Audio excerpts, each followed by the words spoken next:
warahmatullahi wabarakatuh.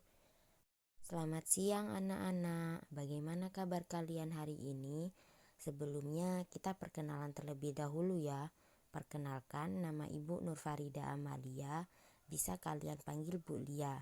Sebelum melaksanakan pembelajaran, marilah kita berdoa terlebih dahulu. Berdoa dimulai. Bismillahirrohmanirrohim.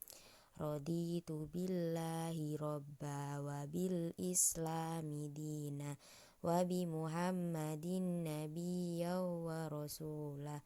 Rabbi zidni ilma warzuqni fahma. Amin ya rabbal alamin. Untuk pembelajaran hari ini yaitu tentang kurban. Kalian tahu nggak kurban itu apa? Kata kurban berasal dari bahasa Arab qorubah yakrobu kurban wa kurbanan, yang berarti pendekatan diri atau mendekatkan diri. Kata kurban telah dijadikan istilah dalam syariat Islam untuk pengertian penyembelihan binatang ternak yang memenuhi syarat tertentu, dilakukan waktu tertentu dengan niat ibadah guna mendekatkan diri kepada Allah Subhanahu wa taala. Rasulullah Shallallahu alaihi wasallam bersabda, an Abi Hurairah radhiyallahu an qala qala Rasulullah Shallallahu alaihi wasallam, man wajada sya'atan falam yudahan fala yaqrubanna musallana, rawahu Ahmad wa Ibnu Majah. Yang artinya dari Abu Hurairah, ia berkata Rasulullah SAW bersabda, siapa yang mempunyai kemampuan untuk berkurban dan ia tidak mau berkurban, maka jangan ia mendekatkan tempat sholat kami. Hadis riwayat Ahmad dan Ibnu Majah. Dalam hukum kurban, wajib menurut sebagian ulama Hanafi bagi yang diberi kelapangan rizki oleh Allah Subhanahu wa taala, dan sunnah muakkad yang sangat dianjurkan bagi setiap muslim. Ini pendapat mayoritas ulama. Setiap pagi Allah mengutus dua malaikat, yang satu berdoa, ya Allah berikanlah ganti bagi orang yang berinfak, dan yang kedua berdoa, ya Allah berikan kehancuran bagi orang yang menahan hartanya atau pelit. Hadis riwayat Bukhari dan Muslim. Maka dari sebagian umat Islam, jika kita berkemampuan, maka laksanakanlah berkurban. Nah, jika kita tidak melaksanakan berkurban, nah di situ sudah tercantum bahwa Allah memberikan kehancuran bagi orang yang menahan hartanya ataupun pelit. Nah, bagi kita sedekahkanlah sedikit untuk para fakir miskin dan sebagian untuk mendekatkan diri kepada Allah Subhanahu wa taala. Dengan syarat kita itu mampu untuk berkurban. Jika kita tidak mampu, jangan dipaksakan. Maka kita ambil seadanya saja. Perintah melaksanakan kurban didasarkan pada Al-Quran surat Al-Kautsar ayat 1-3 yang berbunyi, A'udzu billahi minasyaitonir rajim. Bismillahirrahmanirrahim. Inna a'tainakal kautsar fasholli lirabbika wanhar. Inna syani'aka huwal abtar. Yang artinya, sungguh kami telah memberimu Muhammad nikmat yang banyak, maka laksanakanlah sholat karena Tuhanmu dan berkurbanlah sebagai ibadah dan mendekatkan diri kepada Allah. Sungguh orang-orang yang membencimu dialah terputus dari rahmat Allah Subhanahu wa taala. Al-Quran surat Al-Kautsar ayat 1-3. Waktu penyembelihan hewan kurban yang utama adalah pada hari raya Idul Adha setelah terbitnya matahari dan hari tasyrik, yaitu 11, 12, 13 Dzulhijjah. Hewan atau binatang yang diperbolehkan untuk berkurban yaitu jenis hewan yang diternakkan atau sah untuk dimakan dagingnya. Nah, jenis hewan tersebut meliputi unta, sapi, kambing, dan domba. Dan hewan yang akan dilaksanakan berkurban itu ada syariat-syariat Islamnya dan ketentuan umurnya tersendiri.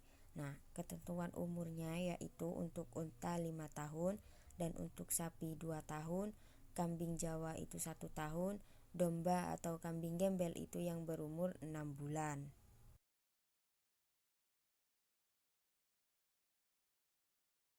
Hewan kurban yang cacat atau tidak layak untuk disembelih dalam sebuah hadis diterangkan sebagai berikut. Qala Rasulullah sallallahu alaihi wasallam arba'un la tujzi'u fil adahil awra'ul bayyinu awruha wal maridatul bayyinu maraduha wal arja'ul bayyinu dal'uha wa ujfa'ul lati la tunki. Rasulullah sallallahu alaihi wasallam bersabda, 4 jenis tidak sah dijadikan hewan kurban. Yang jelas, cacat matanya, sakit parah, pincang yang parah, dan kurus sekali. Nah, hewan-hewan tersebut jika sudah tidak layak untuk disembelih, maka jangan laksanakanlah berkurban, karena tidak sah kurbannya jika hewan tersebut sudah tidak layak untuk dimakan atau disembelih.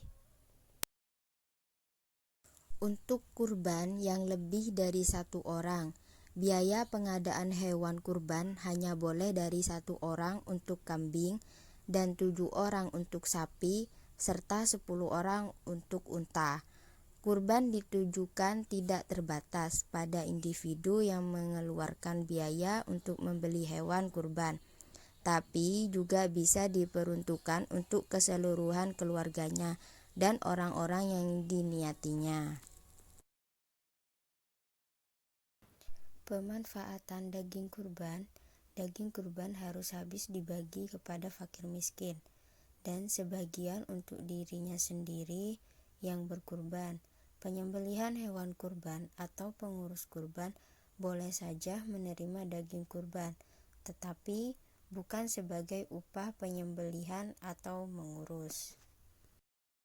Mari kita simak sejarah singkat perintah berkurban oleh kisah Nabi Ibrahim alaihissalam yang menyembelih anaknya yang bernama Ismail. Nabi Ibrahim mempunyai 2 istri. Istri pertama bernama Sarah dan istri kedua bernama Hajar. Sarah melahirkan seorang anak laki-laki yang dinamakan Ishak, dan Hajar melahirkan anak laki-laki juga yang bernama Ismail. Sarah merasa kurang senang hidup bersama Hajar. Berkali-kali ia meminta kepada suaminya agar Hajar dan anaknya dipindahkan ke tempat lain. Akan tetapi, Nabi Ibrahim tidak segera menurutinya. Barulah setelah menerima perintah dari Allah, Nabi Ibrahim mengajak Hajar dan Ismail pindah ke Mekah. Ismail yang masih menyusu pada waktu itu terpaksa harus mengikuti kedua orang tuanya menempuh perjalanan yang begitu jauh dan melelahkan. Hajar dan Ismail ditempatkan di daerah padang pasir yang tandus, sunyi, dan terik matahari yang menyengat kulit. Tak ada seorang pun di sana kecuali mereka berdua. Setelah beberapa tahun Nabi Ibrahim alaihissalam meninggalkan anak dan istrinya itu, ia pun merasa rindu. Beberapa kali ia mengirim utusan untuk melihat keadaan anak dan istrinya itu. Dan ketika utusannya mengatakan bahwa anak dan istrinya dalam keadaan yang baik-baik saja, Nabi Ibrahim pun merasa lega. Ternyata kehidupan istri dan anaknya itu diberi serba kecukupan oleh Allah Subhanahu wa Ta'ala. Hajar dan Ismail dianggap sebagai pemilik dan pemimpin di Mekah, karena mereka berdualah yang pertama kali menetap dan bertempat tinggal di sana. Demikianlah Nabi Ibrahim tidak dapat menahan kerinduannya. Ia pun berangkat ke Mekah dan bertemu dengan Hajar dan Ismail di padang Arafah. Anak dan istrinya itu sedang menggembalakan hewan ternak yang cukup banyak. Dalam perjalanan pulang ke Mekah, setelah menggembalakan ternak, mereka beristirahat di Musdalifah karena kelelahan dan akhirnya tertidur. Dalam tidurnya yang sebentar itu, Nabi Ibrahim alaihissalam mendapat wahyu melalui mimpinya. Ia diperintahkan oleh Allah untuk menyembelih Ismail. Anak kesayangannya itu harus dikurbankan sebagai bukti patuhnya Nabi Ibrahim terhadap Tuhannya. Seketika itu juga, Nabi Ibrahim terkejut dan berdebar-debar. Tampak begitu beratnya ujian kali ini. Ia pun akhirnya menguatkan hati demi rasa cintanya yang lebih besar kepada Allah Subhanahu wa Ta'ala. Ia juga pada akhirnya memberitahukan mimpi itu kepada Ismail. "Wahai anakku Ismail, dalam mimpi aku diperintahkan oleh Allah untuk menyerahkanmu sebagai kurban, dan aku harus menyembelihmu. Bagaimana pendapatmu, wahai anakku?" Kata Nabi Ibrahim.